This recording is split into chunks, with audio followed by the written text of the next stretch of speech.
Hello friends, welcome back to our channel Chandan Adda. तो friends, आज हम नए टॉपिक के साथ आपके सामने आए हैं और ये हमारा टॉपिक है क्लास 10th के चैप्टर 1 मैथ वास्तविक संख्या।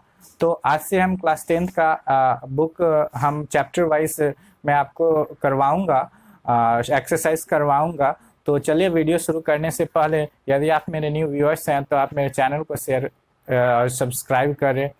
तो चलिए, आज हम वास्तविक संख्या के बारे पढ़ेंगे। तो मैं आपको पहले ही नंबर सिस्टम में आपको वास्तविक संख्या से रिलेटेड सभी टर्म्स के बारे में आपको डिटेल समझाया था। जैसे प्राकृत संख्या क्या किसे कहते हैं, पूर्ण संख्या क्या है, वास्तविक संख्या किसे कहते हैं, वो सब मैं आपको बता दिया था। तो चलिए, आज हम उससे आगे चैप्टर से रिलेटेड टॉपिक पढ़ते हैं। तो यहाँ पर वास्तविक संख्या के बारे लेसन चैप्टर 1 में पढ़ना है। रियल नंबर के अंतर्गत कुछ टॉपिक को हम कवर आज करेंगे। तो सबसे पहले आपको पता होगा वास्तविक संख्या किसे कहते हैं, ये आप जानते होंगे। जो परिमेय और अपरिमेय संख्याओं के समुच्चय को हम वास्तविक संख्या कहते हैं। मतलब परिमेय संख्या में जितने भी वैल्यू आते हैं, नंबर आते हैं, और अपरिमेय संख्या दोनों को सम्मिलित रूप से हम वास्तविक संख्या कहते हैं। तो इसमें कोई ज्यादा डिटेल में नहीं जाते हैं। चलिए, अगला टॉपिक हमको यहाँ पर पढ़ना है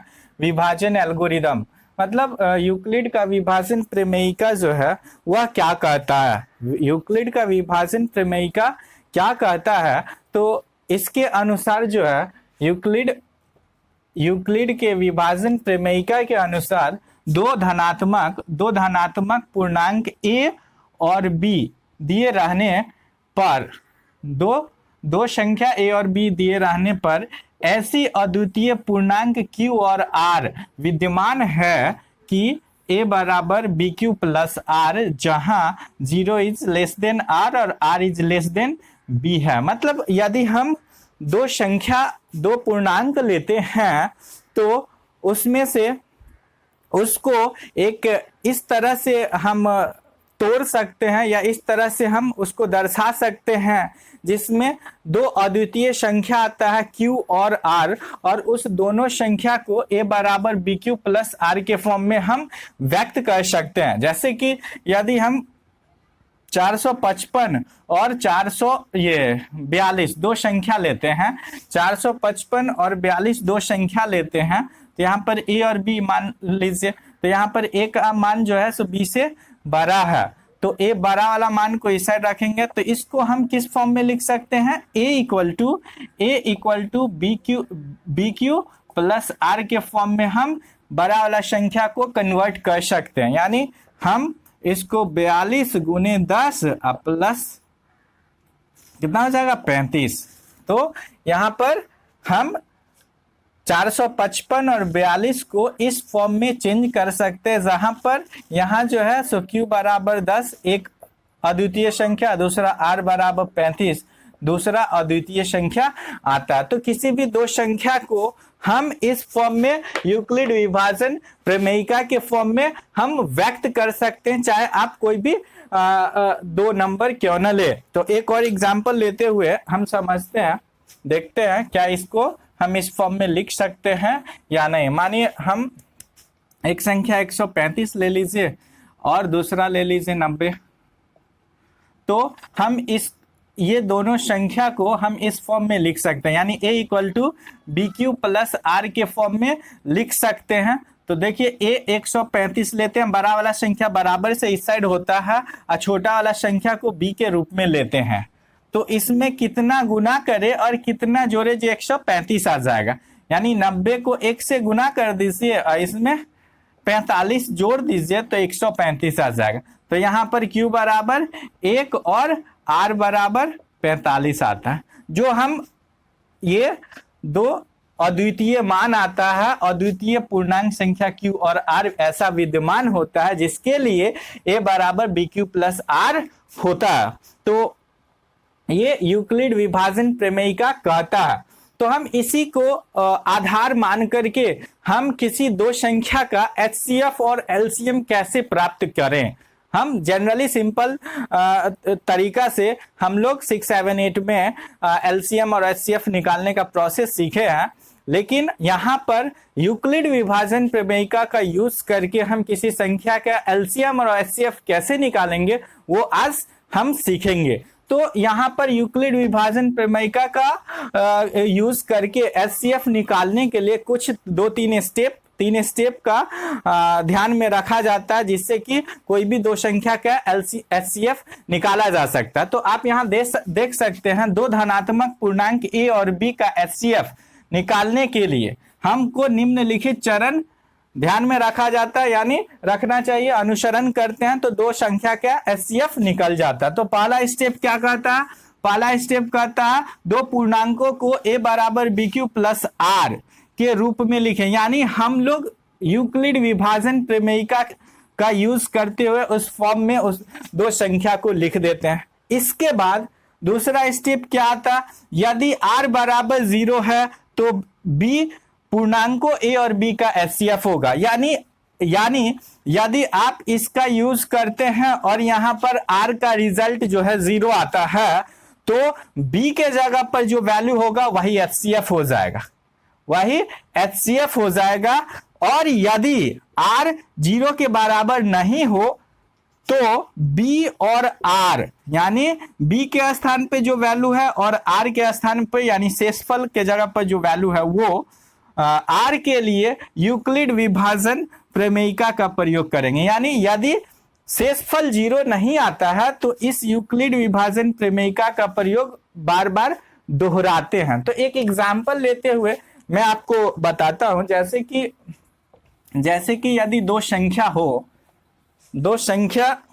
हो, यदि आपको कहा जाए 36 और 72 का भाई एचसीएफ निकालिए, का एचसीएफ लीजिए, तो यहां पर जो बड़ा संख्या होता है उसे ए लेते हैं, तो ए बराबर 72 हो गया और बी बराबर 36 हो गया।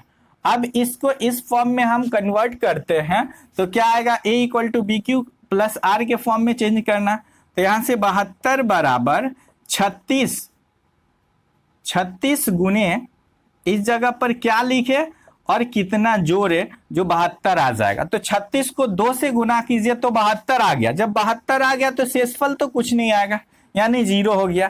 तो यहां पर देखिए, यहां पहला स्टेप में आपको लिखा है यदि आर बराबर 0, देखिए यहां पर आर का मान क्या आ गया? 0 आ गया। यदि आर बराबर 0 तो बी पूर्णांक ए और बी का एचसीएफ होगा, यानी बी के जगह पर जो वैल्यू है वह उस दोनों संख्या का एचसीएफ हो जाएगा, यानी 36 जो है इस दोनों संख्या का एचसीएफ हो गया। यानी आप कह सकते हैं 36 और 72 का एचसीएफ जो है बराबर 36 होगा। ठीक है, तो जब पहला यहां पर फॉलो कर रहा तो बस यहीं पे समाप्त हो जाएगा। यदि इसका वैल्यू जो है 0 नहीं आता है, जब 0 नहीं आता है तो इसके आगे का प्रोसेस यूज करेंगे और यह प्रक्रिया तब तक करेंगे जब तक कि शेषफल 0 प्राप्त न हो, तब तक ये प्रोसेस हम करते हैं। जब शेषफल 0 आ जाता है तो लास्ट वाला वैल्यू जो बी के जगह पर रहता है वह उसका एचसीएफ हो जाता है। एक एग्जांपल दूसरा लेते हैं, जैसे कि यहां पर एक वैल्यू ले लेते हैं,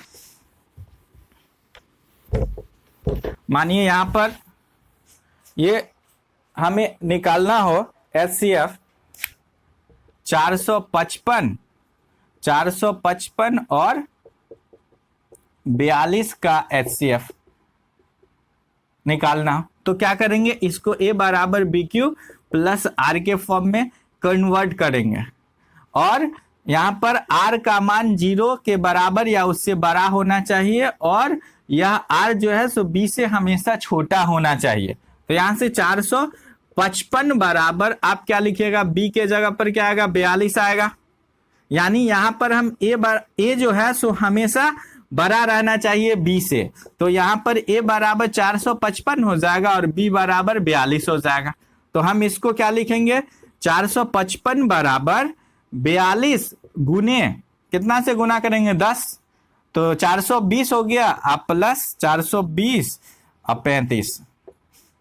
तो देखिए यहाँ पर जो वैल्यू है वो बी वाले मान से छोटा रहता है, यानी ये जो मान आया 0 इज लेस देन आर, और आर का मान कितना से छोटा होना चाहिए, 42 से छोटा आना चाहिए। तो यहाँ पर देखिए आप कह सकते हैं जो सर यहाँ पर हम 9 से गुना कर देते हैं, 9 से भी गुना करके यहाँ पर कितना जो शेष बच जाता है सो लिख देते हैं। तो अगर 9 से गुना करते हैं तो यहाँ शेष जो है सो 42 से बड़ा हो जाएगा, तो हमारा प्रोसेस गलत हो जाएगा। तो यहाँ पर जो शेषफल जो आता है वह इससे हमेशा छोटा आना चाहिए। अब देखिए यहाँ पर शेषफल 0 नहीं आया तो ये प्रोसेस फिर आगे चलेगा, बी के स्थान पर जो वैल्यू है उसको ए के स्थान पर रख देते हैं, 42 रख दिए, और जो शेषफल के स्थान पर है उसको बी के जगह पर वैल्यू रख देते हैं, यानी 35 यहाँ पे आ गया।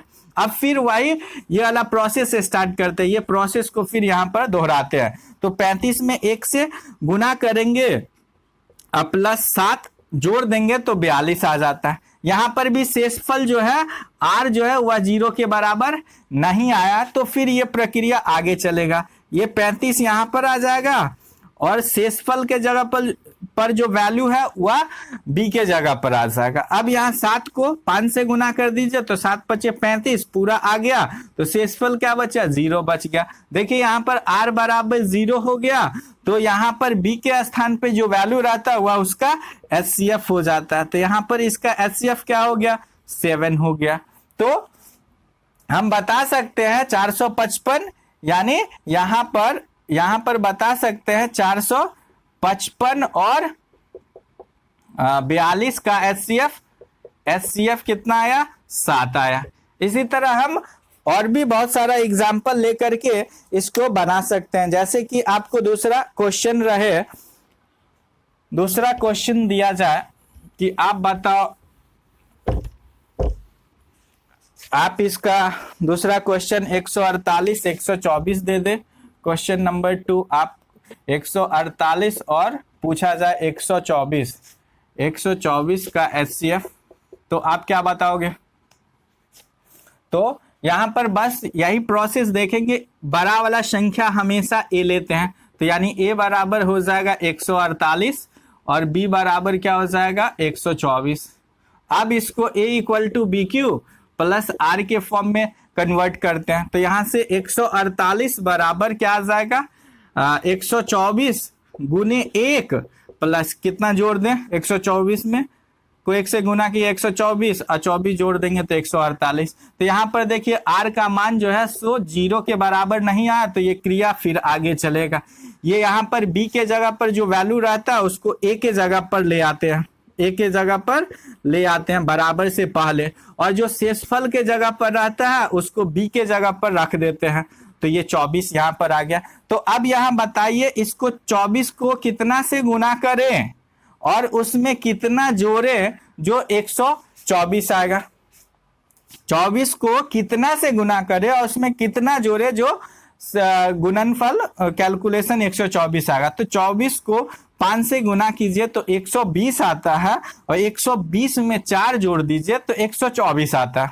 अब ये इसको यहाँ पर फिर लिख दीजिए, यहाँ पर आर जो है सो फिर से 0 नहीं आया, यहाँ 4 आया, तो ये क्रिया फिर से चलेगा। 24 लिख दिए, इसको बी के जगह पर जो वैल्यू था उसको बराबर के इस तरफ ले आए और आर के जगह पर जो वैल्यू है उसको बी के जगह पर रख दिए। अब यहाँ 4 में कितना गुना करे और इसके साथ कितना जोड़े जो 24 आएगा, तो 4 में 6 से गुना कर दीजिए, 6 चौक 24 आ जाता है, और 24 में तो कुछ जोड़ना नहीं पड़ेगा, तो 0 जोड़ देंगे तो 24 आ जाएगा। अब यहाँ पर देखिए आर का मान क्या आ गया, 0 के बराबर आ गया, तो बी के स्थान पर जो वैल्यू है वह उसका HCF आ गया, यानी इसका 148 और 124 का HCF क्या हो जाएगा, 4 हो जाएगा। तो इसी तरह हम किसी भी नंबर का HCF LCM निकाल सकते हैं। यदि दूसरा संख्या मानिए 2 संख्या और भी कुछ हो सकता है, एक और निकाल के देखते हैं, इसके बाद हम लोग एक्सरसाइज करेंगे। मानिए 420 आपको 130 और 420 का HCF निकालने को कहे। HCF आप लोग को जहां प्रॉब्लम हो आप कमेंट करके जरूर बताएंगे, तो यहाँ पर आप बताइए ए कौन सा होगा, ए ये होगा या ये होगा। ए हम हमेशा बड़ा वाला संख्या लेते हैं, यानी ए जो है वह बी से बड़ा होता है, यानी ए हमारा 420 हो जाएगा और बी क्या होगा 130 होगा। अब इसका हम लोग A equal to B Q plus R के फॉर्म में कन्वर्ट करते हैं। तो यहाँ पर क्या आएगा 420 बराबर 130 गुने, कितना गुना करेंगे 3 से गुना करेंगे तो 390 अब प्लस 30 जोड़ देंगे तो 420। तो यहां देखिए शेषफल क्या आया, शेषफल 0 नहीं आया, तो ये प्रोसेस आगे चलेगा। यहां पर बी के जगह पर जो है सो यहां लिख देंगे 130 बराबर, ये शेषफल के जगह पर जो है वो वैल्यू बी के जगह पर आ जाएगा। और गुने यहां पर कितना गुना करे और कितना जोड़े, जो 130 आएगा तो 30 में 4 से गुना कीजिए तो 30 चौक 120, 120 में 10 जोड़ दीजिए तो 130 आएगा। तो यहाँ आर का मान भी 0 नहीं आया, तो ये क्रिया फिर आगे चलेगा। ये बी के जगह पर जो वैल्यू है सो ले लेते हैं और इसको आर के जगह पर जो वैल्यू रहा सो बी के जगह पर रख दिया। अब इसको कितना से गुना करें, इसमें कितना जोड़े, तो आप कह सकते हैं 10 में 3 से गुना करेंगे तो 30 हो जाएगा, 30 में कुछ जोड़ना नहीं पड़ेगा यानी 0 जोड़ देंगे तो 30 आ गया। तब यहाँ पर r बराबर क्या हो गया 0 हो गया। तो जब r का मान 0 हो जाता है तो यहाँ वाला जो वैल्यू रहता है b के स्थान पर वह उसका HCF हो जाता है, तो HCF बराबर क्या हो जाएगा 10 हो जाएगा। तो ये यूक्लिड विभाजन प्रमेयिका का यूज करके हम इस तरह बना सकते हैं। ये कोई अलग जो प्रोसेस है सो नहीं है, बस टेक्निक अलग है। आप जो सिंपल विभाजन विधि द्वारा HCF निकालते थे उस प्रोसेस को यदि ध्यान से देखा जाए तो वही यहाँ पर विशेष कंडीशन के रूप में लिखा गया। जैसे कि आप इसको बनाइएगा तो 130 को 420 में भाग देंगे तो क्या 3 बार में कितना आ जाएगा 339, 390 आ जाएगा। अब इसको घटा दीजिए। अब यहां पर क्या करते हैं, देखिए यहां पर शेषफल 30 आया था, अब ये वाला वैल्यू को भाग देते हैं तो देखिए यहां पर वैल्यू को भाग दे रहे हैं। अब इसको 4 बार में 120 लिखते हैं तो 10 शेष आता है, देखिए यहां पर 10 शेष आया। अब ये जो शेषफल आया उसको यहां 10 से 30 से में भाग देंगे तो यहां पर क्या आ जाएगा 30 में 10 से भाग देंगे तो 3 बार में 30 कट गया। तो यहाँ पर जो वैल्यू आया वो हम HCF लिखते हैं। यहाँ पर भी देखिए 10 से 3 बार में भाग दिए तो 30 लग गया, HCF आ गया। तो ये वाला प्रोसेस हो या ये वाला प्रोसेस दोनों एक ही है, बस ये लिखने का तरीका बदला हुआ। तो आप साइड में इस तरह कैलकुलेट करके भी इसको बना सकते हैं, ये कोई ज्यादा प्रॉब्लम आपको नहीं होगा। यदि किसी तरह का कोई डिफिकल्टी है तो आप अवश्य हमें कमेंट करें। तो इंट्रोडक्शन के बाद जो एक्सरसाइज हम लोग 1.1 है वह अगले वीडियो में देखते हैं। Thank you.